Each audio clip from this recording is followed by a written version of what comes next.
তখন চতুর্শন বললেন যে হ্যাঁ, একটি কাহিনী আছে। কাহিনীটা কি? বলে এটা পদ্মপুরাণে দেওয়া আছে কাহিনী। তুঙ্গভদ্রা নদী তটে পূর্বতম তপনোত্তমম যত্র বর্ণ সধর্মেণ সত্যম সত্যকুলম তৎপরঃ। পুরাকালে কোনো এক সময়ে পূর্ব তুঙ্গভদ্রা নদীর তটে এক সুন্দর নগরী ছিল। সেই নগরীতে ধার্মিক পরায়ণ, সত্যবাদীশীল, সৎকর্ম পরায়ণ এক দ্বিজ বাস করতেন, যিনার সর্বধর্ম জ্ঞাত ছিলেন। সেই ব্রাহ্মণের নাম ছিল আত্মদেব ব্রাহ্মণ। সবকিছু থাকা সত্ত্বেও তিনার কোনো সন্তানাদি না থাকার কারণে তিনার গৃহটাকে তিনি শূন্য মনে করতেন। বিবাহিত জীবনে বহুদিন গত হয়ে গেছে, কোনো সন্তানাদি লাভ করতে পারেন নাই, এই জন্য তিনার দুঃখ। আচ্ছা, সন্তানাদি লাভ করার জন্য অনেক ডাক্তার কবিরাজ দেখিয়েছেন, বহু ধন ব্যয় করেছেন, বহু দেবদেবীর উপাসনা করেছেন, অনেক যাগযজ্ঞ করেছেন। এই করতে করতে করতে করতে ধন সম্পত্তি সব শেষ হয়ে গেছে। অকাতরে দান করেছেন গরিব দুঃখীদেরকে, তথাপিও কোনো সন্তান আদি হলো না। একদিন সকালবেলা ব্রাহ্মণ রওনা হয়েছেন, একটু সকালবেলা মর্নিং ওয়াক করতে যাবেন, সকালে হাঁটতে যাচ্ছেন। তো এক ব্যক্তি ব্রাহ্মণকে দেখেই কি করেছে, পট করে মুখটা লুকিয়ে দিয়েছে কাপড় দিয়ে।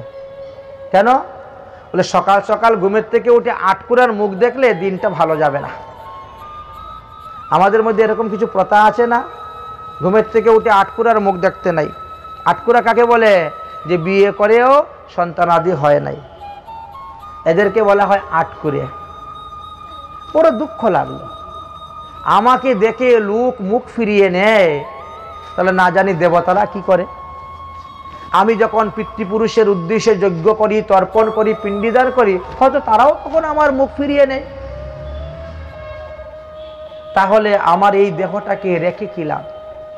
তাছাড়া গৃহে তো সুখ নেই, কারণ স্ত্রীর নাম তো ধুন্দুলি, দ্বিধা বুদ্ধি, সবসময় খালি ঝগড়া। এমন স্ত্রী যে ঝগড়া না করলে তার পেটের ভাত হজম হয় না, প্রতিদিন ঝগড়া। বাড়িতে তো ব্রাহ্মণের সঙ্গে ঝগড়া করে, আবার পাড়া প্রতিবেশী আত্মীয় স্বজনের সঙ্গে ঝগড়া করে। আপনি ঝগড়া না করতে চাইলেও আপনার সঙ্গে জোর করে ঝগড়া করবে। আচ্ছা, জোর করে ঝগড়া করা যায়? যায়, বুদ্ধি আছে, বুঝলেন? ধুন্দুলি যখন সবার সঙ্গে ঝগড়া করে, তো সবাই মিলে যুক্তি করেছে, এই আমরা কিন্তু আজকের সঙ্গে কথা বলবো না। তো কথা না বললে ঝগড়া হবে না, কথা বলবো না, সবাই নিজেদের মতন কাজ করবে, কোনো কথা ওর সঙ্গে বলবি না কেউ, সবসময় ঝগড়া করে। এবার সবাই কাজ করতেছে, নদীর ঘাটে গিয়ে কেউ কাপড় ধুচ্ছে, কেউ বাসন ধুচ্ছে, কেউ স্নান করছে, গায়ে তেল মাখতেছে। ধুন্দুলির সঙ্গে তো কেউ কথা বলে না। ধুন্দুলি বুঝতে পারলো যে আমার সঙ্গে সবাই বয়কট করেছে, আমাকে রাগ করেছে, কথা ঠিক আছে, দেখি কতক্ষণ তারা কথা না বলে থাকতে পারে। ধুন্দুলি একা একা গল্প শুরু করে দিয়েছে তার। আজকে এমন এক রান্না করেছি, 1 কিলো আলু রান্না করেছি, 1 কিলো কাঁচা লঙ্কা দিয়েছি, 1 কিলো সরষের তেল দিয়েছি, তার মধ্যে 1 কিলো টাটা লবণ দিয়েছি, দিয়ে রান্না করেছি। আরেকজন বলছে, এই 1 কিলো লবণ দিলে কি কেউ খেতে পারবে নাকি 1 কিলো আলুর মধ্যে? এই খেতে পারুক আর না পারুক, তোর কি রে? তুই আমার রান্নার মধ্যে কথা বল। এই তো ঝগড়া শুরু হয়ে গেল, বুঝছেন নি? দেখেন কিভাবে ও ঝগড়া না করলে পেটের ভাত হজম হয় না। এই জন্য সংসারে সুখ নেই। কুগৃহিণী প্রাপ্ত গৃহে কুত্র সুখম। যার গৃহেতে কুভার্যা থাকে, সেই গৃহেতে সুখ নেই। এই জন্য ব্রাহ্মণের গৃহেতেও সুখ ছিল না। এই জন্য তিনি নিজেই আত্মহত্যা করার জন্য ওই বনেরও আনা হয়ে গিয়েছিলেন। বনে চলে যাব, বাঘ ভাল্লুকে খেয়ে নিব, শেষ। কিন্তু মৃত্যু হলো না। পিপাসায় কাতর ভ্রমণ করতে করতে একটি ঝিল দেখতে পেলেন, জলাশয়। জলাশয়ের নির্মল জল পান করে যখন একটি বৃক্ষের তলে বসেছেন, এমনিই তন্দ্রা এসে গেছে। হঠাৎ করে দেখা যায় একটি কাঠের খড়মের শব্দ শোনা যাচ্ছে। আগের দিনে সাধুরা কাঠের খড়ম ব্যবহার করতেন।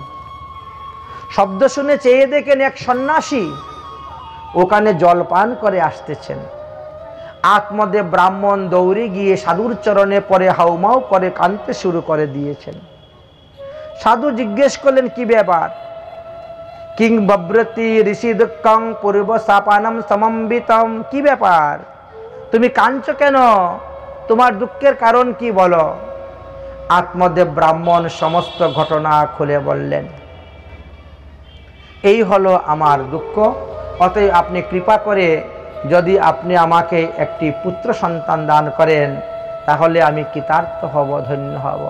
কেন? পুত্রং প্রয়োজনং দ্বারা পুত্রং পিণ্ডং প্রয়োজনম। পুত্র দিয়ে কি করবে না, পুত্র তো পিণ্ডি দান করবে, তাহলেই আমরা উদ্ধার হয়ে যাব। অতএব পুত্রের প্রয়োজন। গৃহস্থ আশ্রমে পুত্র না থাকলে উদ্ধারের উপায় নাই। এই কথা আমি শুনেছি। বলে, কোথায় শুনেছো বাবা? বলে, গরুর পুরাণে 25 অধ্যায়ের উত্তরখণ্ডের 25 অধ্যায়ের 33 নম্বর শ্লোকেতে লেখা আছে। কি লেখা আছে? বলে, অপুত্রস্য গতি নাস্তি স্বর্গে নৈব কদাচন। যার ছেলে নাই সে কখনো স্বর্গেও যেতে পারবে না। এখন যার 2টা মেয়ে 3টা মেয়ে তার কি গতি হবে? অপুত্রস্য গতি নাস্তি স্বর্গে নৈব কদাচন যেন কেন উৎপায়তে কার্য জন্মে সুত হিচ। অতএব যে কোনো উপায়ে হোক আপনি পুত্র সন্তান জন্ম দিন। পুত্র পুত্র বলতে বলতে তো অনেকের 5টা 6টা মেয়ে হয়ে যাচ্ছে। এবার কি করা যায় উপায়? বললেন যে দেখো, ক্ষেত্রজ পুত্র না হলে আত্মজ পুত্র করতে হবে, আত্মজ পুত্র না হলে দত্তক পুত্র করতে হবে, দত্তক পুত্র না হলে পালিত পুত্র করতে হবে, পালিত পুত্র না হলে বরজ পুত্র করতে হবে, বরজ পুত্র না হলে বিদ্যাজ পুত্র করতে হবে, বিদ্যাজ পুত্র না হলে মন্ত্রজ পুত্র করতে হবে। পুত্র 7 প্রকারের উৎপাদন করা যায়। 7 প্রকারের পুত্র হয়ে থাকে। তার মধ্যে একটা না একটা আপনার থাকা চাই, না হলে আপনি স্বর্গেও যেতে পারবেন না। ও, এই কথা লিখা? বলে, হ্যাঁ মহারাজ। এই জন্য আপনি তো স্বয়ং সম্পূর্ণ সাধন ভজন তপস্বী, আপনি আশীর্বাদ করলে ভগবানও ফেলতে পারবে না। অতএব আপনি আশীর্বাদ করুন যাতে আমার একটি পুত্র সন্তান হয়ে যায়। বাবা, তুমি আমার সামনে বসো, আমি তোমার ললাটের লেখাগুলো একটু বিচার করে দেখি। এই যে রেখা আছে না, কপালটাকে এরকম করলে পরে খুচকুচ হয় না, রেখাগুলো টান টান পরে, এই রেখাগুলো আগে বিচার করতে জানতেন মুনি ঋষিগণ। দেখি কপালটাকে একটু টান করে খুচকুচ করে বসো তো, আমি একটু তোমার কপালের লেখাটাকে দেখি তো, রেখাগুলো বিচার করি। ত্রিকালদর্শী বিচার করছেন বসে। বিচার করে কি বললেন? আহা হা হা হা, সপ্তজন্ম বদিতব পুত্র নৈবচ নৈবচ। আরে এই জন্ম কি আত্মদেব ব্রাহ্মণ, আগামী 7 জন্ম পর্যন্ত তোমার কোনো সন্তান হবে না। তাহলে পূর্বজন্মে কিরকম পাপ করেছি চিন্তা করেন তো। এই জন্মে তো দূরের কথা, আগামী 7 জন্ম সন্তান হবে না। এই কথা শ্রবণ করে তার তো আরো 7 গুণ দুঃখ বেড়ে গেল। তিনি চরণে ঠুকে ঠুকে পরে তিনি বলছেন, আমি এখনই আত্মার চরণে আত্মসমর্পণ করে প্রাণ বিসর্জন করে যাব। বলে, কেন? মরতে যাবে কেন? বলে, দেখেন আমি শুনেছি একজন মানুষ জন্মগ্রহণ করার সঙ্গে সঙ্গেই তার ঘাড়ের মধ্যে 3টা ঋণ এসে পড়ে। এক হলো দেবঋণ, এক হলো ঋষি ঋণ, আর এক হলো পিতৃঋণ। এখন দেবঋণ থেকে মুক্তির উপায় হলো যজ্ঞ করা, পিতৃঋণ থেকে মুক্তির উপায় হলো পুত্র সন্তান জন্ম দেওয়া, আর ঋষিঋণ থেকে মুক্তি হলো একাদশী আদি ব্রত করা, বেদ অধ্যয়ন, গীতা পাঠ, ভাগবত পাঠ করা। অতএব এই 3টা ঋণ থেকে তো মুক্তির কোনো উপায় নেই। তবে আমার এই দেহটাকে কি লাভ? আমি আপনার চরণে মাথা টুকে মরব। বাবা, মাথা টুকে মরে লাভ নেই, তুমি হরিভজন করো না, আপনি আমাকে পুত্র সন্তান দিন। আরে জোর করে নিতে নাই, জোর করে নিলে লাভ হয় না। যারা যারা জোর করে মুনি ঋষিদের কাছ থেকে সন্তান নিয়েছেন তাদের কখনো মঙ্গল হয় নাই, আরো অমঙ্গল হয়েছে। বলে কে এরকম আছে? বলে আছে রাজা চিত্রকেতু। রাজা চিত্রকেতুর তো কোনো সন্তান ছিল না, তিনি তো জোর করে নিয়েছেন অঙ্গিরা ঋষি দেবর্ষি নারদের কাছ থেকে। এতে কি হলো? দুঃখর শতগুণ বেড়ে গেল। অতএব নিজে যদি সাধন ভজন করে নিজের আত্মার উদ্ধার করতে না পারো, তোমার ছেলে ওই গয়াতে গিয়ে আটার পিণ্ডি আর ভাতের পিণ্ডি দিয়ে তোমার উদ্ধার করতে পারবে না। ও সাধন ভজন করতে হবে, করে তোমাকে উদ্ধার করতে হবে। তুমি একথা ভাবিও না যে আমি চুরি করব, ডাকাতি করব, অন্যায়ভাবে টাকা পয়সা আনবো, এনে ছেলের জন্য ব্যাংক ব্যালেন্স করব, বাড়ি করব, গাড়ি করব, করে আমি ফাঁস লাগাইয়ে মরে গেলাম। সরকার থেকে 1 কোটি টাকা লোন নিয়ে নিলাম, তারপরে আমি মরে গেলাম। যে লোন নিয়ে সে তো মরেই গেছে, আমি আর কি করব? এরকম অনেক করে না অনেকে। ছেলের জন্য সবকিছু করে দিলাম। ছেলে বিষয় ভোগ করবে, কিন্তু আপনাকে পাপের বোঝা ভোগ করতে হইবে। মৃত্যুর পরে আপনার দেহটাকে পুড়িয়ে ছাই করা হবে, কিন্তু আপনার পাপ পুণ্যকে ছাই করা যাবে পুড়িয়ে? ওটা তো আপনার দেহ আত্মসূক্ষ্ম জীবাত্মার সঙ্গে চলে যাবে সবটা, সেটা তো ভোগ করতে হবে। অতএব বাবা, তুমি পুত্র পুত্র বলে চিন্তা না করে তুমি ভগবানের চিন্তা করো, ভগবানের নাম করো। ভগবানের ভজন করলে 3 ঋণ থেকে মুক্ত। বিয়ে না করলেও পিতৃঋণ থেকে মুক্ত, পুত্র উৎপাদন না করলে। যজ্ঞ না করলেও দেবঋণ থেকে মুক্ত হবেন। লেখাপড়া জানেন না তো গীতা ভাগবত করবেন কেমন করে? তথাপিও আপনি ঋষি ঋণ থেকে মুক্ত হয়ে যাবেন। হরি ভজনের এমন দাম। অতএব হরি ভজন করো, হরি ভজন করো। কিছুতেই মানছেন না। আমি পুত্র চাই, পুত্র দিন, না হলে আপনার চরণে মাথা ঠুকে ঠুকে মরে যাব, আর আমার এই মৃত্যুর জন্য দায়ী হবেন আপনি। ব্রহ্মহত্যা পাপ আপনার লাগবে। সন্ন্যাসী তো বড় বিপদে পড়ে গেছেন। বিপদে পড়ে ঝুলা থেকে বের করে একটা ফল দিয়েছিলেন, যাও এই ফল নিয়ে তোমার স্ত্রীকে ভক্ষণ করাও, তাহলে সন্তান হবে। আত্মদেব ব্রাহ্মণ 3 দিন পরে বাড়িতে ফিরে এসেছিলেন। ধুন্দুলি তো একেবারে রেগে গেছেন। কি ব্যাপার, 3 দিন ধরে কোথায় গিয়েছিলে? হ্যাঁ দেখেছো, উল্টা। তিনি বললেন যে বনে গিয়েছিলাম আত্মহত্যা করার জন্য, মৃত্যু তো হলো না, বরং এক সাধু মহাত্মার কৃপা হয়ে গেল, এই ফল নিয়ে এসেছি, ওটা তুমি খাও, খেলে পরেই তোমার সন্তান হবে। আমরা আটকুরা থেকে মুক্তি লাভ করতে পারবো, আমরা পিতৃঋণ থেকে মুক্তি লাভ করতে পারবো। নাও এই ফলটি খাও, 3 দিন ধরে আমার স্নান টান নেই, আমি যাচ্ছি স্নান করতে। ফল হাতে নিয়ে তো ইনি বড় চিন্তার মধ্যে পড়ে গেছেন। দুন্দুলিত, দ্বিধা বুদ্ধি, মনে হয় এই ফল কোনো বিষ ফল হবে। সমস্ত জঙ্গল ঘুরে ঘুরে ঘুরে ঘুরে কোথার থেকে বিষ ফল একটা খুঁজে নিয়ে এসেছে।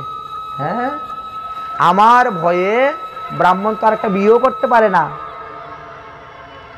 আমাকে তো ভয় পায়। এখন এই ফল খেয়ে মরে যাব, ব্রাহ্মণ আর একটা বিয়ে করে নিবে সন্তানের জন্য। এই তো বুদ্ধি। পাড়া প্রতিবেশী ভাইয়া বন্ধুও সেই রকম যুক্তি দিচ্ছেন। কেউ কেউ ভালো কথাও বলছেন, আরে মুনি ঋষিদের দেওয়া ফল খেয়ে নে। আরে বাবা, মুনি ঋষিদের দেওয়া ফল খেয়ে মরবো নাকি? বলে কেন? বলে আমি শুনেছি সুখদেব গোস্বামী নাকি 12 বৎসর মাতৃগর্ভে ছিলেন, ওই রকম ছেলে যদি আমার পেটে আসে, হয়ে গেছে। চিন্তা করেন কি রকম ভাবে দ্বিধা বুদ্ধি। তাহলে ছেলের মুখ আর দেখতে হবে না, তার আগে আমিই তো মরে যাব। কংস নাকি 10 বৎসর মাতৃগর্ভে ছিল, অসমক 7 বৎসর মাতৃগর্ভে ছিল। এই সব মুনি ঋষিদের কৃপাতেই হয়েছিল। এই ফল খেয়ে আমি মরব?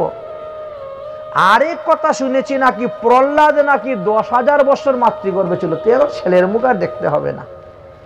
না না বাবা, আমি এই ফল খাবো না। ফল তো খাবে না তো ব্রাহ্মণকে সান্ত্বনা দিবে কিভাবে? সেটাও তো চিন্তার কথা, সেটাও তো চিন্তার কথা। ব্রাহ্মণকে কিভাবে সান্ত্বনা দিবেন? তারপরে সন্তান পেটে আসলে পরে শরীর তো ভারী হয়ে যাবে, খাওয়া দাওয়া কমে যাবে, আমি দুর্বল হয়ে পড়ে যাব, ঘরের কাজকর্ম কে করবে?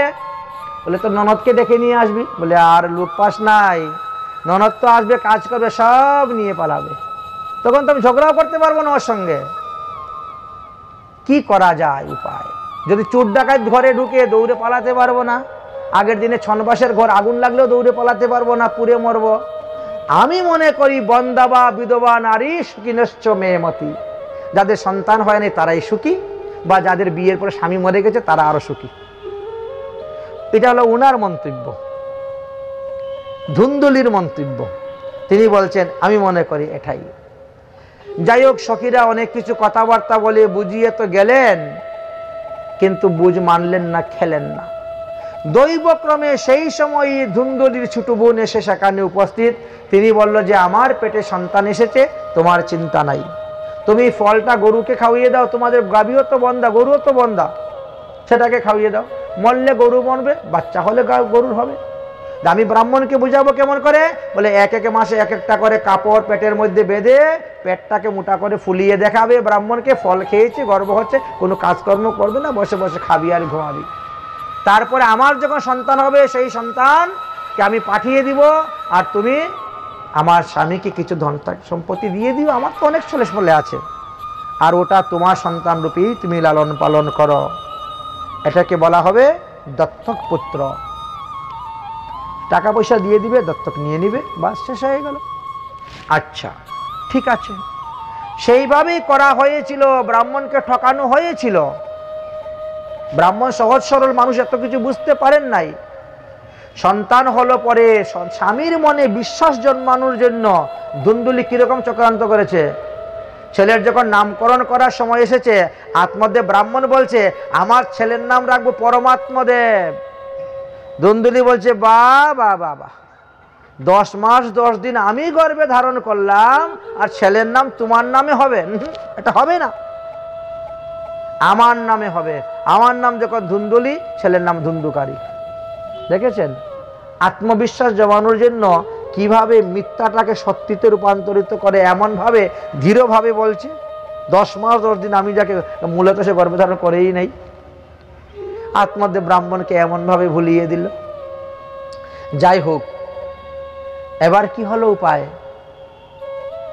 নামকরণ করা হয়ে গেল ধুন্দুকারী।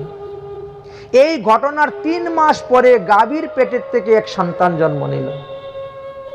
সন্তানের সমস্ত শরীরটা মানুষের মতো নয়, কিন্তু কান দুটা গরুর মতো ছিল, এই জন্য তাকে গোকর্ণ বলা হয়েছে। এইভাবে কিন্তু আমরা আরো অন্যান্য জন্ম আমরা দেখতে পাই।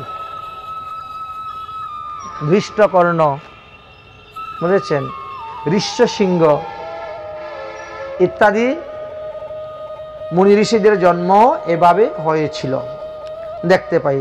কারুর হরিণের মতো কান ছিল, কারুর হরিণের মতো শিং ছিল, হরিণের পেটে জন্ম হয়েছিল। যাই হোক, এখানে গাভীর পেটে জন্ম হয়েছে, তাই তার নাম রাখলেন গোকর্ণ। গোকর্ণ বিরাট বড় এক মহাত্মা, তাই বললেন গোকর্ণ পণ্ডিত জ্ঞানী ধুন্দুকারী মহাখল। খলের স্বভাব, চুরি করা, ডাকাতি করা, মদ্যপান করা, পশু হত্যা করা, এগুলো ফল, সেইগুলা করে যাচ্ছে। এই কারণে গোকর্ণ ছোটবেলায় সংসার ত্যাগ করে তিনি কাশীতে চলে যান, গুরুকুলে বাস করে, বেদ অধ্যয়ন করে, লেখাপড়া করেন, তিনি বাড়িতে যান না ফিরে। এইভাবে বেশ কিছুদিন গত হয়ে গিয়েছে। আর ধুন্দুকারী স্নান শৌচ ক্রিয়াহীনম দুর্ভোগা ক্রুধবর্ধিতা দুষ্প্রাপ্যং পরিগৃহী বর্তা শবহস্তেন ভোজনম। চিন্তা করেন কিরকম কদর্য। এই ধুন্দুকারী বাল্যকাল হইতেই সে স্নান নাই, শুচি নাই, সর্বদা অশুচি। ব্রাহ্মণের ছেলে হওয়া সত্ত্বেও ব্রাহ্মণের আচরণ অনুচিত কোনো কিছু নেই, না উপনয়ন সংস্কার হয়েছে, না কিছু হয়েছে। স্নান শৌচ ক্রিয়াদি কোনো কিছু নাই, কোনো আচার নাই, বিচার নাই, নিয়ম নাই, নিষ্ঠা নাই। ক্রোধী মানুষ, খারাপ আহার গ্রহণ, খারাপ লোকের সঙ্গ করা, মৃতদেহ স্পর্শ করা সত্ত্বেও সে স্নান করত না। এইরকম ভাবে ব্যক্তি ছিল। ব্রাহ্মণের পুত্র হওয়া সত্ত্বেও, ব্রাহ্মণ ঘরে জন্মগ্রহণ করা সত্ত্বেও তার ব্রাহ্মণ কোনো কিছু ছিল না, বরং আর উল্টা কি, তেন বেশ্যা কুসঙ্গেন, পতিতালয়ে যেতেন, বেশ্যার সঙ্গ করতেন। পিতৃধানম বৃত্তম নাশিতম, বাবার সমস্ত ধন সম্পত্তি শেষ করে দিয়েছে বেশ্যালয়ে যেতে যেতে। একদা পিতরৌ তত্তা ত্রাণাপি সায়মাবদ্ধ, একদিন তার বাবা তাকে ধরলো, ডাকলো, এই তুই এসব কি করছিস? লোকে এসে আমার কাছে বিচার দিচ্ছে। বাবাকে উচ্চবাচ্য কথা বলা, গালিগালাজ করা, ধরে মারধর করবে, এমন অবস্থা। তখন আত্মদেব ব্রাহ্মণ মাথায় হাত দিয়ে বসে কাঁদছেন, হারে সেই সময়ে আমি সাধুর কথা শুনি নাই, আটকুরা ছিলাম তো ভালোই ছিলাম, এইবার এই পুত্র হয়েছে, এই পুত্র তো কেবল আমাকে দুঃখ আর দুঃখ আর দুঃখই দিচ্ছে। দেখেন, পুত্রকে বলা হয়েছে আত্মজ। আমি আমার পুণ্য প্রভাবে যদি মৃত্যুর পরে স্বর্গে যাই, আমার পুত্র যদি আমার একাদশী ব্রত না করে, পুত্র যদি আকাম কুকাম করে, তাহলে আমাকে নরকে গিয়ে পতিত হইতে হবে। পুত্র যেমন ভালো কার্য করলে পিতৃপুরুষরা পায় পুণ্যফল, কুকর্ম করলেও সেই পাপের ফলও পিতৃপুরুষদেরকে ভোগ করতে হয়। তাই তিনি বড় চিন্তার মধ্যে পড়ে গেছেন। পরে তিনি হাউমাউ করে কাঁদতেছেন। এমন সময়ে হঠাৎ দৈবক্রমে গোকর্ণ ঘুরতে ঘুরতে বাড়িতে এসে উপস্থিত। একই বাবা, তুমি কাঁদতেছ কেন? বলে, এই হলো ধুন্ধুকারীর কথা। তখন গোকর্ণ বাবাকে উপদেশ দিলেন, অসার কলু সংসার দুঃখ রূপী বিমোহক সুতকস্য ধনঙ্কস্য স্নেহবাঞ্ছিত জীবিতং। বাবা, এই সংসারে কেউ কার ছেলে নয়, কেউ কার বাবা নয়, কেন এই মিথ্যা সংসারের মধ্যে পড়ে আছো? সংসার ত্যাগ করে তুমি বনে চলে যাও, হরিভজন করো, হরিভজন করো, তবেই তোমার লাভ হবে। তুমি কি লাগিয়ে এসেছো এই পৃথিবীতে? তুমি তো মাতৃগর্ভে থাকতে ভগবানের সঙ্গে শপথ করেছিলে যে পৃথিবীতে গিয়ে আমি তোমার ভজন করব, তাহলে এখন কেন সংসারে স্ত্রী পুত্রের ভজন করতেছ? দেখেন, আত্মজ্ঞান দিচ্ছে ছেলে বাবাকে, আত্মজ্ঞান দিচ্ছেন। বলেছেন, কি লাগিয়া ভবে আইলে রে মন, কি লাগিয়া ভবে আইলে। আরে মন, তুমি কিসের জন্য এই ভবে এসেছ? একবার চিন্তা করে দেখো তো। এ মন জনমে হরি না ভজিলি, এ নন জনমে হরি না ভজিলি, সে তুই মানুষ কবে, সে তুই মানুষ কবে, সে তুই মানুষ কবে। বাবা, আমরা নিজেকে মানুষ বলে দাবি করি, কিন্তু আমাদের মনুষ্যত্ব কোথায় অর্জন হয়েছে? মানুষের আকার হইলে কি হয়, মানুষের আকার হইলে কি হয়, করহ ভূতের কাম, করহ ভূতের কাম, করহ ভূতের কাম। নহিলে বদনে কেন না বলো, নহিলে বদনে কেন না বলো, নহিলে বদনে কেন না বলো, নহিলে বদনে কেন না বলো। শ্রীকৃষ্ণ গোবিন্দ নাম, শ্রীকৃষ্ণ গোবিন্দ নাম,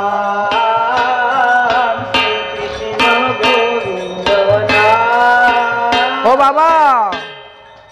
বাবা গো, পাখিরে যে নাম লইলে লয়, পাখিরে যে নাম লইলে লয়, সুখ সারি আদি কত,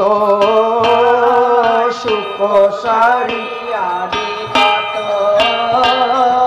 তুমি যে তাহাতে অলস করো, তুমি যে তাহাতে অলস করো, এ তোমার কে মন মত, এ তোমার কি মনোমত, এ তোমার কেমন মত। হরে দিবস রজনী আবুল তাবুল দিবস, রজনী আবুল তাবুল, পাঁচালি পড়িতে পারো, পাঁচালি পড়িতে পারো, পাঁচালি পড়িতে পারো। ওরে তাহার ভিতরে কখনো কেন কি, তাহার ভিতরে কখনো কেন কি, গোবিন্দ বলিতে নারো, গোবিন্দ বলিতে না, আরো গোবিন্দ বলিতে নারো, ভজিবে বলিয়া কহিয়া আইলি, ভজিবে বলিয়া কহিয়া আইলি, ভুলিলে কি সুখ পাইয়া, ভুলিলে কি সুখ পাইয়া, ভুলিলে কি সুখ পাইয়া।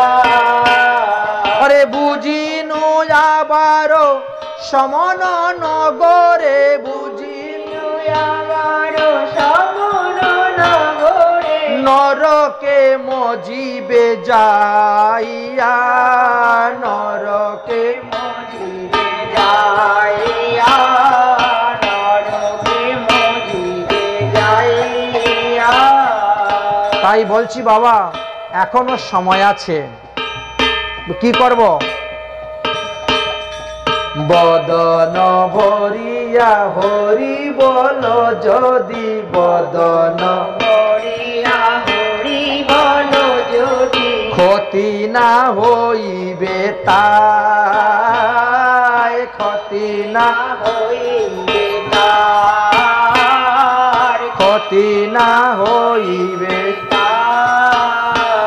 আরে কহে প্রেমানন্দ তবে সে নিতান্ত, কহে প্রেমানন্দ তবে সে নিতান্ত, এরা বেকৃতান্ত দায়, এরা বেকৃতান্ত দায়, এরা বেকৃতান্ত দায়।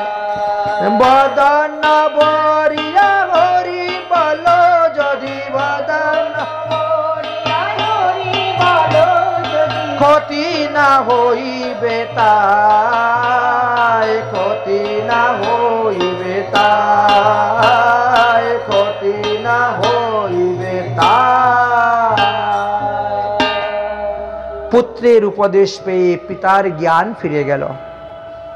তাই আত্মদেব ব্রাহ্মণ সংসার ত্যাগ করে বনে চলে গেলেন হরিভজন করার জন্য। এদিকে গোকর্ণ চলে গেলেন তিনার কাশিতে। ভাই চলে গেছে, বাবা চলে গেছেন, মাকে তো বিন্দুমাত্র ভয় পায় না। একদিন গিয়ে বলছে, মা সন্দুকের চাবিটা কোথায় দেও তো দেখি।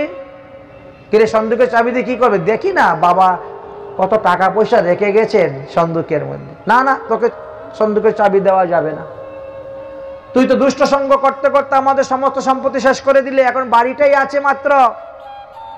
মা দিবে না। একটু উত্তম মধ্যম বলতে গেলে পরে আরো বিপদ।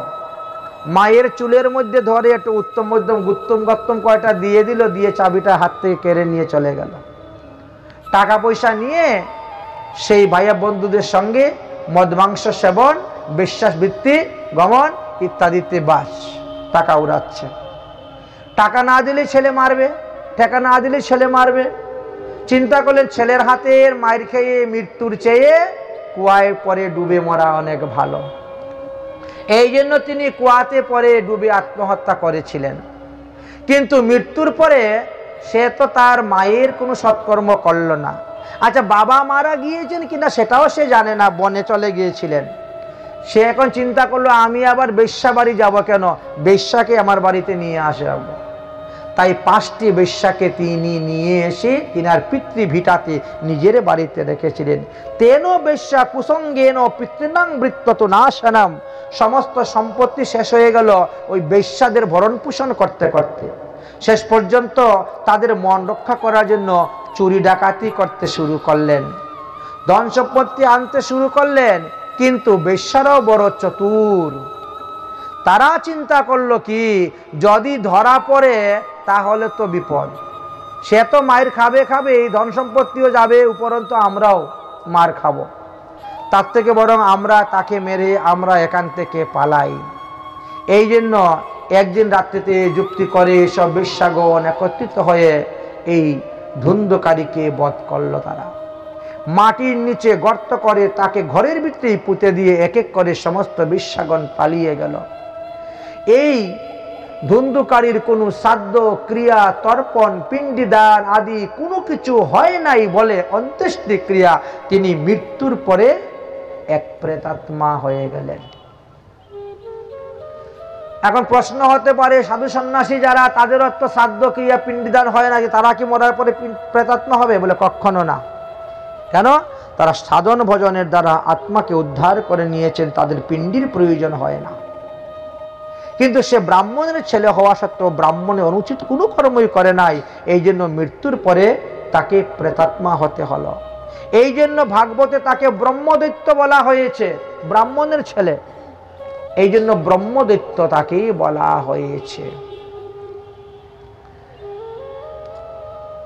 অসুর ব্রহ্মদৈত্য কি করলেন? প্রেতাত্মা হয়ে গ্রামের মধ্যে উৎপাত সৃষ্টি করলেন। গ্রামবাসীরা সবাই টাকা পয়সা চাঁদা তুলে তার আত্মশান্তির জন্য, কল্যাণের জন্য একজন বিশ্বস্ত লোককে পাঠাইলেন, যাও কাশীতে, ওখানে তিনার ভাই গোকর্ণ আছেন, গোকর্ণকে গিয়ে বলো যে তোমার বাবা মারা গিয়েছে, তোমার মা মারা গিয়েছে, তোমার ভাই মারা গিয়েছে, তাদের আত্মা কল্যাণের জন্য গয়াসুরে পিণ্ডিদান করো, একটু কল্যাণ করো। তাই গ্রামবাসীগণ মিলে সেখানে গিয়ে উপস্থিত হলেন এবং গোকর্ণকে সমস্ত ঘটনা খুলে বললেন। গোকর্ণ সেই অনুসারে মাতার শ্রাদ্ধ, পিতার শ্রাদ্ধ, ভাইয়ের শ্রাদ্ধ করলেন, পিণ্ডিদান করলেন, ব্রাহ্মণ বৈষ্ণব ভোজন দিলেন, দিয়ে তিনি তিনার তীর্থ ভ্রমণে চলে গেছেন। তীর্থ ভ্রমণ করতে করতে করতে করতে 1 বৎসর পূর্ণ হয়ে গেছে, তখন তিনি তিনার বাড়িতে ফিরে এসেছেন। এসে দেখেন বাড়িঘর ঝড় তুফানে ভেঙ্গে ফেলে দিয়েছে, চতুর্দিকে উঠানে ঘাস উঠে ভরে গেছে। রাতের অন্ধকারে তিনি গৃহের মধ্যে প্রবেশ করেছেন, একটু জায়গা পরিষ্কার করে একটি কম্বল বিছিয়ে তিনি বসেছেন, বসে তিনি হরিনাম করতেছেন। এমন সময় হঠাৎ করে তিনার পাশে একটি পাথর পড়ে গেল। কি হলো? পাথর কোথার থেকে আসলো? না, কিছুক্ষণ পরে চেয়ে দেখেন এক ভয়ঙ্কর অগ্নি তিনার সামনে আসতেছে। কিছুক্ষণ পরে এসে সেটা অদর্শন হয়ে যাচ্ছে। কখন দেখছেন মহিষের রূপ ধারণ করে আসছে, কখনো দেখতেছেন কুকুরের রূপ ধারণ করে আসছে। এইভাবে একের পর এক বিভিন্ন রূপ ধারণ করে এসে তিনাকে ভয় দেখাচ্ছে। একের পর এক বিভিন্ন রূপ ধারণ করছে, কখনো ভেড়ার রূপ, কখনো হাতির রূপ, কখনো মহিষের রূপ, কখনো কুকুরের রূপ, কখনো অগ্নিরূপ ধারণ করে আসছে, কখনো বা শেষে এক মনুষ্য রূপ ধারণ করে এসে দাঁড়িয়েছে। তখন গোকর্ণ সমস্ত তীর্থের জল ছিল তো হাতে, প্রেতাত্মার উপরে ছিটা দিয়েছেন, দিয়ে বলছেন, হে প্রেতাত্মা, তুমি কে? এই অঘোর মধ্যরাত্রে তুমি আমাকে বিভিন্ন রূপ ধারণ করে ভয় দেখাচ্ছ কেন? কে তুমি? তোমার পরিচয় দাও। প্রেত উবাচ অহম ভ্রাতা তদীয়স্মিং ধুন্ধকারী নাতি নামত। আরে আমি তো তোমারই দাদা ধুন্ধকারী, তোমার এই অবস্থা কেন? বলে সক্রিয় নৈব দূষেন ব্রহ্মত্বম নাশিতং মায়া। আমি কুসঙ্গের কারণে আমার ব্রাহ্মণত্ব নষ্ট করেছি, খুইয়েছি, যার কারণে মৃত্যুর পরে আমাকে এই রাক্ষস জনি, এই পিশাচ জনি প্রাপ্ত হতে হয়েছে। যাদেরকে বিশ্বাস করে 5টি বেশ্যাকে এনেছিলাম, তারা আমাকে নির্দয় পশুর মতো খুঁচিয়ে খুঁচিয়ে আমাকে মেরেছে। আমার মৃত্যুর পরে কোনো শ্রাদ্ধ ক্রিয়া পিণ্ডিদান আদি হয় নাই বলে আমি এই অবস্থা প্রাপ্ত হয়েছি। গোকর্ণ বলল, কে বললো তোমার পিণ্ডিদান হয় নাই? আমি নিজের হাতে করেছি। তদর্থম তো গয়া পিণ্ডং মায়া দৈত্যং বিধানতম। আরে আমি তো গয়াতে গয়াসুরের মস্তকে বিষ্ণু পদপদ্মে তোমার উদ্দেশ্যে পিণ্ডি দান করেছি, বাবার উদ্দেশ্যে করেছি, মার উদ্দেশ্যে করেছি, তুমি বলছো হয় নাই? করেছি তো। তো কতম বই মুক্তি না মানুষ্যং বিদমম হয়, কিন্তু তারপরও তুমি বলছো তোমার মুক্তি হয় নাই। আশ্চর্য কথা। আমরা তো শুনেছি গয়াসুরের মস্তকে পিণ্ডি দান দিলে আর কিচ্ছু লাগে না। আমাদের বাপদাদা 14 পুরুষের মুখে শুনি, আমি তো গয়াতে পিণ্ডি দিয়েছি, আর কিছু করতে হবে না, বাদ দাও। গয়াতে পিণ্ডি দেওয়া হয়ে গেছে, আর বাপদাদার নামে কিচ্ছু করতে হবে না, একেবারে শূন্য। তারা উদ্ধার হয়ে বৈকুণ্ঠে চলে গেছেন চতুর্ভুজ নারায়ণ হয়ে। কিন্তু এইখানে ভাগবতে প্রমাণ হয় যে না, গয়াতে পিণ্ডি দিলেও কিছু কিছু লোক উদ্ধার হয় না। গয়াসুরেরও তো একটা ক্ষমতা আছে, এতটা পাপ যে করবে তাকে আমি উদ্ধার করব, তার থেকে বেশি করলে বাবা আমি পারবো না, তারও একটা ক্ষমতা আছে। তাহলে বলছেন তাহলে ঠিক আছে, তাহলে আমি আবার যাচ্ছি, আবার গিয়ে আমি গয়াসুরের মস্তকে বিষ্ণু পদপদ্মে পিণ্ডি দান করব। মনে হয় তখন কোনো ভুল টুল হয়েছিল মন্ত্র উচ্চারণ করতে। গয়া সদ্যে মুক্তি নেই পুং নাপিতম স্থাপিতম কিং বিধানে ন ময়া প্রত্যম তদ্বৈদ্যং বিস্তারায়াম। আমি এখন ওখানে গিয়ে পণ্ডিতের সঙ্গে আলোচনা করে বিস্তারভাবে জানবো, দরকার ধরে প্রেত শিলায় গিয়ে আমি তোমার নামে শ্রাদ্ধ করব, পিণ্ডি দান করব। তখন প্রেত কি বলতেছে, কোনো লাভ হবে না। গয়া শ্রাদ্ধে সতে নাপি মুক্তি মে ন ভবিষ্যতি। ও দাদা, তুমি একবার কেন, দুবার কেন, 100 বার যদি গয়াতে গিয়ে পিণ্ডি দান করো তথাপিও আমার উদ্ধার হইবে না। আমি এত বড় জঘন্য পাপী, 100 বার। অতএব তুমি অন্য কোনো উপায় করো, অন্য কোনো উপায়ে আমার মুক্তির বিধান করো। ঠিক আছে, তুমি তোমার স্থানে চলে যাও, আমি কালকে সকালে সাধুদের সঙ্গে আলোচনা করব, করে দেখে নিব। ধুন্ধকারীকে পাঠিয়ে দিলেন, ধুন্ধকারী তার স্থানে গিয়ে বসে গেল। সকালবেলা গোকর্ণ সমস্ত সাধুসন্ত মহাত্মাকে নিয়ে বসলেন, বসে আলোচনা করছেন। সবাই তো অবাক, ওরে বাবা কি বলো, গয়াতে পিণ্ডি দান করার পরে যার উদ্ধার হয় না তার উদ্ধার কিসে হবে, এটা তো আমরা জানি না। তাহলে জানবে কে?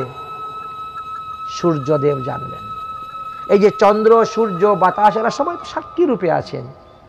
ঠিক আছে, এই তো নদীতে নেমে গেলেন, স্নান করে নাভি জলে নদীর দাঁড়িয়ে সূর্য উপাসনা করতে শুরু করলেন, সূর্যদেবকে স্তুতি করতে শুরু করলেন। সূর্যদেব, তুভ্যম নমো জগৎ সাক্ষী ভ্রুবে মে মুক্তি মে তাকাম তত্রিব্বা শ্রবণম সূর্য স্ফটিকম ভাষণম বাদনম। হে সূর্যদেব, আপনি কৃপা করে বলুন আমার এই ভাই কেমন করে উদ্ধার হবে, তার উদ্ধারের একটা উপায় বলে দিন। তখন সূর্যদেব স্পষ্ট ভাষায় বলেছেন, সবাই শুনতে পাচ্ছিলেন। কি বলছিলেন? শ্রীমদ্ ভাগবতম মুক্তি সপ্তাহম বাচনম কুরু। যদি তোমার ভাইয়ের প্রেতাত্মা থেকে মুক্তি লাভ করতে চাও তাহলে তুমি ভাগবত সপ্তাহ জ্ঞানযোগ্য দেও, এছাড়া কলিযুগে আর কোনো সৎকর্ম নাই। শুনলেন, ঠিক আছে। এইবার তিনি আরম্ভ করলেন ভাগবত সপ্তাহ জ্ঞানযোগ্য, নিমন্ত্রণ দিলেন, আরম্ভ করলেন। তখন তিনি ততটা বিধিবিধানও জানতেন না। সংকল্প করে নিয়েছেন ভাইয়ের উদ্ধারের জন্য, আরম্ভ হয়ে গেছে। ভাগবত সপ্তাহ শুরু হয়ে গেছে। এখন প্রেতাত্মা তো চলে এসেছে, আমার উদ্ধারের জন্য ভাগবত হচ্ছে, আমি তো আসবো না তো কে আসবো। এসে দেখে তার কোনো আসনই নেই। প্রেতাত্মা তো শূন্য মার্গে বাতাসের মধ্যে ঘুরে বেড়ায়, ও তো এক স্থানে বসতে পারে না। তার আসন থাকলে তো বসবে, পারছে না। আর না বসতে শুনবে কেমন করে ভাগবত? এই জন্য তাদেরকে আহ্বান করে মন্ত্রপুত করে তাদের আসন দিতে হয়, এইখানে বসে আপনারা শ্রবণ করুন। সে চিন্তা করলো আমার ভাই তো কোনো আসনে দেয় নেই, আমার তো আমি শুনবো কোথায়। হঠাৎ দেখে 60টি গাইডযুক্ত একটা বাস আছে, ওর নিচে একটা ছিদ্র আছে, বাবা ওর ভিতরে ঢুকেই বসে যাই, তাহলে বাতাসে আমাকে এদিক ওদিকে নিতে পারবে না। ঢুকে গেলেন। सोप्रेतमपि तत् महतां स्नानं पज्जानं निस्तरं सप्त ग्रंथि युक्तं तत् पृष्ठं कच्चित्तम छिद्रम अस्तु ঢুকে গেলেন। একদিন ভাগবত পাঠ হলো, একটা গাইড ফাটলো, একদিন ভাগবত পাঠ হলো, একটা গাইড ফাটলো, এইভাবে করতে করতে 7 দিনে 7টা গাইড ফেটে গেল। প্রেতাত্মা তখন সেখান থেকে বেরোলেন কিভাবে? ভগবান শ্রীকৃষ্ণের সারূপ্য মুক্তি পেয়ে গেলেন। এত বড় প্রেতাত্মা যিনি গয়াতে পিণ্ডদান করে উদ্ধার হলো না, সে 7 দিন ভাগবত শুনে ভগবান শ্রীকৃষ্ণের সারূপ্য মুক্তি পেয়ে গেল। পেয়ে তিনি বেরিয়ে গেলেন। তাই বললেন যে ধন্য ভাগবতী বার্তা প্রেতপীরা বিনাশিনী সত্যমপি তথা ধন্য কৃষ্ণ লোকম ফলপ্রদ। দিব্যরূপ ধারণ করে বলছে, ওরে ভাই, ধন্য তোমার ভাগবত সপ্তাহ, ধন্য তোমার ভাগবত কথা। যে ভাগবত কথা 7 দিন শুনে আমি ভগবানের সারূপ্য মুক্তি পেয়ে গেলাম, মুক্তি লাভ করলাম, অতএব আমি চললাম। বৈকুণ্ঠ থেকে বিমান চলে আসলো ধুন্ধুকারীর দিব্য মূর্তিকে, সিদ্ধ মূর্তিকে তুলে নিয়ে যাওয়ার জন্য। আর তখনই তিনি সেই বিষ্ণুদূতকে জিজ্ঞাসা করলেন, হে বিষ্ণুদূতগণ, আমার 2টি প্রশ্নের উত্তর দিয়ে যাও। কি প্রশ্ন? প্রশ্ন হলো, সবাই ভাগবত কথা শ্রবণ করলো, এত এত শ্রোতাগণ, বিমান কেন একটা আসলো? অন্যান্য শ্রোতাদের জন্য বিমান আসলো না কেন? প্রথম প্রশ্ন। তখন বিষ্ণুদূতগণ বললেন যে দেখেন, বিমান তার জন্যই আসে যে অভিমান শূন্য হইয়া ভাগবত কথা শ্রবণ করে। আমাদের মনে তো অভিমানে ভর্তি। ধনের অহংকার, জনের অহংকার, কুলের অহংকার, বিদ্যার অহংকার, যৌবনের অহংকার, অহংকারের শেষ নাই, অভিমানের শেষ নাই। বুঝেছেন? বলে এই জন্যই বিমান আসে নাই। কেন? বলে এই, বলে এরা যারা আছে এরা কেউ শ্রোতা নয়, এরা শ্রোতা। আরে শ্রোতা মানে কি? শ্রোতা? আরে সুপারি কাটে যে শ্রোতা, এসে বলবে, এ দেখো আসনটা এত উঁচা করে দিয়েছে, মাথা এরকম করে বসে শুনতে হয়, এইটাকে এইদিকে দিলে কেন, ওইদিকে দিলে ভালো হতো না? হ্যাঁ, এই হলো শ্রোতার কাজ। এসে কাটাকাটি শুরু করে দিল। বুঝেছেন? এই জন্য বিমান আসে নাই। আপনি আরেকবার বিধিবিধান অনুসারে করেন, সবাই বিধি অনুসারে শুনবে, অবশ্যই তারা উদ্ধার হবে। আচ্ছা, তা আমার জন্য বিমান আসলো না কেন? আমি ভাগবত কথা বললাম আর বিমান এসে তোমরা ধুন্ধুকারীকে নিয়ে চলো, আমার জন্য বিমান আসলো না কেন? তখন বিষ্ণুদূতরা বলছে, আপনার মতো ভাগবতকে নেওয়ার জন্য আমাদের মতো চাকর বাকরকে ভগবান পাঠাবে না। তাহলে বলে ভগবান নিজে এসে আপনাকে নিয়ে যাবেন। কারণ ভগবান জানেন ভক্তের মর্যাদা। ধ্রুবকে নিয়ে যাওয়ার জন্য কোনো চাকর বাকর পাঠান নাই তো মধুবনে, ভগবান সাক্ষাৎ নিজে এসেছেন। বুঝেছেন? এই জন্য ভগবান ভক্তের মর্যাদা দিতে জানেন, আপনাকে নিতে স্বয়ং আসবেন। 2টা প্রশ্নের উত্তর দেওয়া হয়ে গেল। ধুন্ধুকারী সিদ্ধ দেহ বিমানে বসে গেলেন। বিমান রওনা হয়ে গেল বৈকুণ্ঠের দিকে। মনের আনন্দে ধুন্ধুকারী গান গাচ্ছেন, হে নাথ নারায়ণ হরি, হে নাথ নারায়ণ,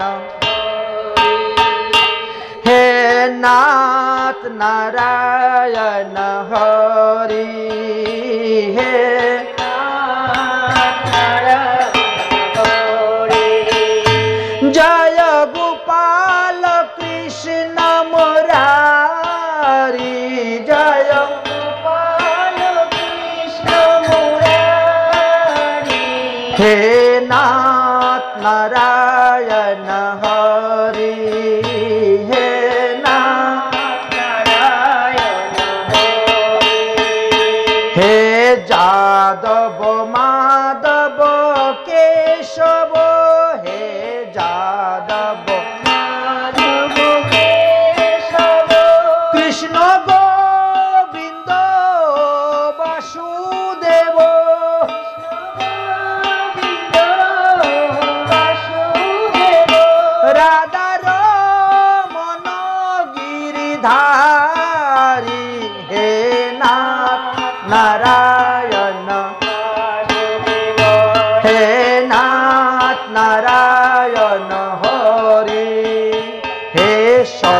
সনাতন প্রভু, হে সত্য সনাতন প্রভু, হে নিত্য নিরঞ্জন বিভু,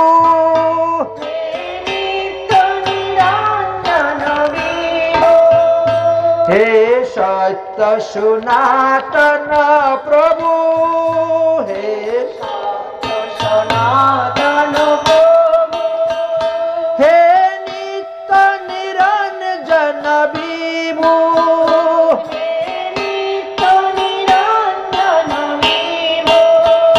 দীনবন্ধু দুঃখহারি, হে নাথ নারায়ণ হরি, হে নাথ নারায়ণ হরি, হে নাথ নারায়ণ হরি, হে নাথ নারায়ণ হরি। বলো শ্রীমদ্ ভাগবত সপ্তাহ জ্ঞান যজ্ঞ কি। বললেন যে রাজা হরিশ্চন্দ্র যেভাবে সমস্ত পুরীবাসীকে নিয়ে স্বর্গে রওনা হয়েছিলেন, ঠিক তেমনি ভাবে এই গোকর্ণ যখন শ্রাবণ মাসের শুক্লপক্ষের নবমীতে আবার ভাগবত করেছিলেন, তখন সবাইকে নিয়ে তিনি চলে গিয়েছিলেন। তাহলে আষাঢ় মাসের শুক্লপক্ষের নবমীতে প্রথমে ভাগবত পাঠ করলেন ধুন্ধুকারীকে উদ্ধার জন্য, তারপরে শ্রাবণ মাসের শুক্লপক্ষে ভাগবত পাঠ করলেন গ্রামবাসীদেরকে উদ্ধার করার জন্য, আর ভাদ্র মাসের শুক্লপক্ষের নবমীতে সুখদেব পরীক্ষিত মহারাজকে ভাগবত কথা শ্রবণ করিয়েছে। ঠিক তেমনি ভাবে শ্রাবণ মাস, আষাঢ় মাস, ভাদ্র মাসের ভাগবত পাঠে যেই ফল লাভ করা যায়, মাঘ মাসের ভাগবত পাঠেও সেই ফল লাভ করা যায়। এই কথাও এখানে আলোচনা করে গেলেন। তাহলে আমরা দেখলাম, আমরা যদি ধর্মপথে থেকে জীবনযাপন করি, তাহলে আমাদের সাধ্যপিণ্ডির প্রয়োজন হবে না, অনায়াসেই আমরা উদ্ধার হতে পারব। আর ধর্মপথে যদি না চলি, অধর্ম কার্য করি, তাহলে মৃত্যুর পরে পুত্রাদিগণ সাধ্যপিণ্ডির দ্বারা তারা কি করবেন, হয়তো কিছুটা নরক যন্ত্রণা থেকে আমাদের রক্ষা করতে পারবেন, সম্পূর্ণ মুক্তি তো দিতে পারবে না, নরক থেকে কিছুটা আমাদেরকে রক্ষা করতে পারবেন।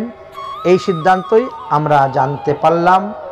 যাই হোক, তাহলে শ্রীমদ্ ভাগবত মহাপুরাণের জন্য কি করতে হবে বলছেন, দীক্ষা গ্রহণ করতে হবে। বিষ্ণু দীক্ষা বিহীনানাম নাই অধিকারো কথা শ্রবে। এই ভাগবত পাঠ শ্রবণে কার লাভ হবে বলে, যারা বিষ্ণু মন্ত্রে দীক্ষিত হয়েছেন তাদের লাভ হইবে 16 আনা। বিষ্ণু মন্ত্রে দীক্ষা গ্রহণ না করলে লাভ হয় না। প্রসাদ বুঝি সদাচারী ভক্তদের জন্য সাধারণ নিয়ম, আর অভক্তদের জন্য বিশেষ নিয়ম শাস্ত্রে বর্ণন করে গিয়েছেন। এটাই এখানে প্রমাণিত হয়েছে। তারপরে অনেক তত্ত্বকথা বর্ণন করে গিয়েছেন, আমরা এটি শ্রবণ করতে পারলাম এবং বিধিবিধান নিয়মের কথা আলোচনা করলেন।